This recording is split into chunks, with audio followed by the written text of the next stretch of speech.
蒙面财经，朋友们好。这期呢，给大家聊聊房地产啊。房地产是个比较大的一个话题，一期呢可能讲不透，我们大概分个2-3期来讲讲。那最近呢，我看很多媒体啊，尤其是跟房地产利益绑得比较深的一些媒体啊，就是又在渲染这个房地产的抢房潮啊。其实，在现在危机啊不断深化的过程，我相信每个人都深有体会啊。就是工作的人呢，在担心失业降薪啊；做企业的人呢，担心现金流的断裂。地方政府的人呢，在担心这个财政收支压力啊，可以说经济中的每一个主体啊，都深深的感受到这种刺骨的寒意。那今天呢，我刚看到这个疫情的数字啊，已经突破75万了，而且只用了1天呢，就增加了10万的这种感染者。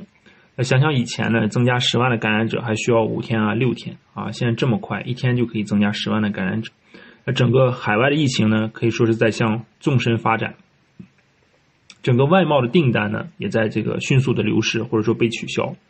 啊。大家可以看到这个现在有很多的报道啊，关于这个外贸企业复工以后呢，又开始停工，对吧？然后整个1到2月的外汇储备啊，外汇这一块啊，就外汇这一块也是高额的这种逆差啊。以前同比上一年呢啊，上一年都是顺差，到今年呢都是逆差。那内需这块餐饮啊、航空啊、住宿啊，仍然也是深陷泥沼。啊，如果大家注意一下这个临街的一些商铺啊，比如在你们家这个附近啊，或者工作地点附近，看一看这些商铺，我觉得应该可以感受到很多这个商铺的转租啊，可以看到很多商铺的转租的这种告示啊。而且比较有意思的就是这些告示啊，有些时候呢，有些地方呢，它还会被城管给撕下来啊，不让你看到这种铺面的这种萧条啊，从而引发这种信心的下降和预期的下降。那我们再来看一下这个房地产大鳄孙宏斌哈。孙宏斌大家知道他是非常有名的人物啊，是这个融创中国的创始人。那融创中国呢，是典型的就是在中国啊非常有背景的，可以说是顶级财阀。那这些年呢，接连接盘了万达的这个文旅板块啊，泛海集团的地产板块，还有收购了环球世纪的股权，可以说个个都是大手笔的收购。可以这么说啊，就是放眼全中国，没有谁能像孙宏斌孙老板这样这么出手阔绰了啊，就连这个现在可以看到，就连现在这么顶级的财阀都开始谨慎了啊，都开始收缩了啊！我不知道就是中国的这个普通老百姓啊，普罗大众是不是这个时候也该有所警醒？那这个时候呢，此时此刻呢，就各种无良的媒体啊、中介人员又来炒作这个房地产的抢房潮。那其实在我看来呢，只能说明这个房地产行业的现金流啊，比我们外部人想象的还要紧张。大家看到这个中资房企的这个美元债啊，在这个3月份大跌啊，当时遭受到了这个外资的抛售，导致这些债券的暴跌，加剧了这些投资人啊对中资房企现金流的这种担忧。所以到现在呢，整个这个中资房企的美元债的发行额啊，在三月份就大幅的减少。那好了，前面我讲了这个房地产整个面临的一个大的一个环境啊，下面我就讲一讲几个观察和理解中国房地产的视角，希望呢对大家有所启发。市面上呢对房地产的理解呢一般都比较浅薄啊，或者说视角呢比较单一啊，大部分。那其实房地产这么重量级的一个产业啊，或者说跟每一个中国人都切身利益息息相关的一个行业，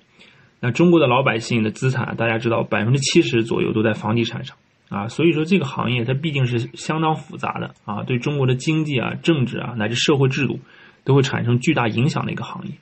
所以分析这个东西呢啊，我觉得还是要慎之又慎啊，视角要足够宽广深刻啊，才能洞悉它的过去今生和来世。那下面呢我就分3点阐述啊。第一点我就说是中国房地产发展到今天的一个时代的背景啊。第二点呢我就说一说中国这个房地产行业牵连着哪些领域啊，为什么说它举足轻重啊，甚至说一定程度上已经绑架了中国的国运。那第3点呢我就说说我的判断和结论啊，也就是房地产啊，最后会不会崩溃啊？这个泡沫会不会破裂啊？那首先呢，我讲讲第一点。第一点呢，就是如果了解中国房地产历史的人啊，都知道啊，中国这个在1999年以前啊，是不存在商品房的，都是单位分房。只要你有个工作啊，或者单位呢达到一定的职级，单位呢就会给你分一套房子啊，花点钱，你或者甚至不花钱，你就可以拿到这个房子。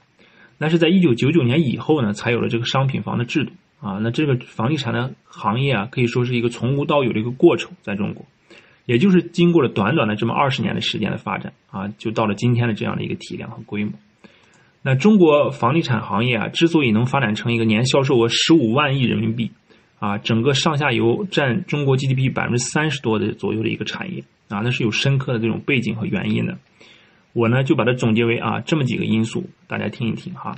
第一个呢，就是它这个行业契合了中国融入全球经济的浪潮有中国这种中国经济这种蒸蒸日上的大背景、大环境啊。第二点呢，就是它有这个人类历史上到目前为止的最大的一个人口规模14亿的人口，有着海量的这种需求。那第三点呢，就是这个文化习俗社会制度，使得买房和婚姻的这种大事和还有子女教育乃至和一个人在社会的地位受不受尊重对吧？对不对？会不会被看得起都相挂钩了那第四点呢，也是非常重要的一点，也就是它其实会产生泡沫的一个根源就是在于它的长期的一个顺周期的发展过程中，中国人产生了这种房价永远涨的这种信仰因为近20年来中国房地产可以说是没有真正的大幅下跌过每次的这种小周期的下跌，比如说08年的金融危机14年的这种下跌都是伴随中国的经济刺激政策都会迎来这种报复性的一个上涨那这种报复性上涨以后呢，就更加强化了人们房价永远涨政府是不会让房价跌的这种信仰所以大家可以看到就是上述这四点因素共同强化了这种房地产的这种在人们心中的这种预期和这种永远涨的这种信仰。所以呢，它形成了一种正的一种反馈就越涨你就越相信它越相信它呢越去买它就越涨它互相其实是信心、资金和预期的一个正反馈。好了，上面呢是我就简单总结了一下中国房地产行业能够在短短20年时间里成为宇宙第一大行业的这个背景原因其实我说它是宇宙第一大行业一点都不夸张因为这个行业的销售额摆在那儿15万亿全世界任何一个行业一个产业都很难达到这么大的一个体量。那接下来呢，大家这个看看这张图就知道中国的房地产业在世界上是什么地位了这也其实是一个缩影，就是中国房地产在世界上这个体量的一个缩影。全球排名前10大的房地产大亨或者说家族，中国呢就占了8席，美国呢只有1席，英国呢也只有1席。那好，接下来呢我们讲一下这个第二点就是经过20年的发展中国房地产业已经变得举足轻重了。那它呢其实关联了3个层面第一个层面呢是经济层面也就是实体产业层面。第二个层面呢是金融层面也就是银行体系。那第三个呢就是土地财政也就是地方政府的钱袋子大家可以好好听一听就是中国房地产跟这3方面的这种关系。那我先说第一点实体产业层面。那大家知道房地产呢是国民经济最大的一个基础建设，或者国民经济中最大的一块的一个细分行业。那全中国的社会权重就是也是最大的，它会拉动整个经济领域除了农业以外几乎所有行业所有产业同步发展扩张你比如说这个上游的钢铁、水泥、煤炭建筑这些然后你这个到了中游，比如说装饰工程机械包括到最后下游就是你买了房子以后你要去装修买家用电器买汽车它其实是方方面面的一个拉动整个在实体层面可以说房地产行业上下游带动和影响的这个整个这个层级这个深度我相信不用我多说，大家也明白这就是它在实体产业层面对这个整个国民经济的影响。那第二个层面呢金融层面主要就是银行层面。我有一期节目叫这个房地产究竟是蓄水池还是信用放大器，详细的就是说了一下就是房地产作为银行的核心的抵押物而带来的这种信用放大器的这种作用，也就是我们平时所说的放水其实放水呢需要一个载体，这个载体呢就是房地产所以房地产呢作为银行的一个核心抵押物只有在房地产在价和量两方面的扩张呢，才能带来银行资产负债表的大扩张也就是带来货币的大扩张。就可以这么说每一次房地产的大涨都是一次货币宽松的盛宴大家回想一下是不是？就是比如说在09年、10年比如说在这个15年、16年每一次房价大涨以后整个利率环境都下跌整个的这个资金的宽松程度非常宽松企业去获取资金的成本非常低所以如果这个不好理解呢，大家可以回头看一下我那期的节目就能明白。所以你看整个房地产呢已经深深的跟中国的银行体系绑定了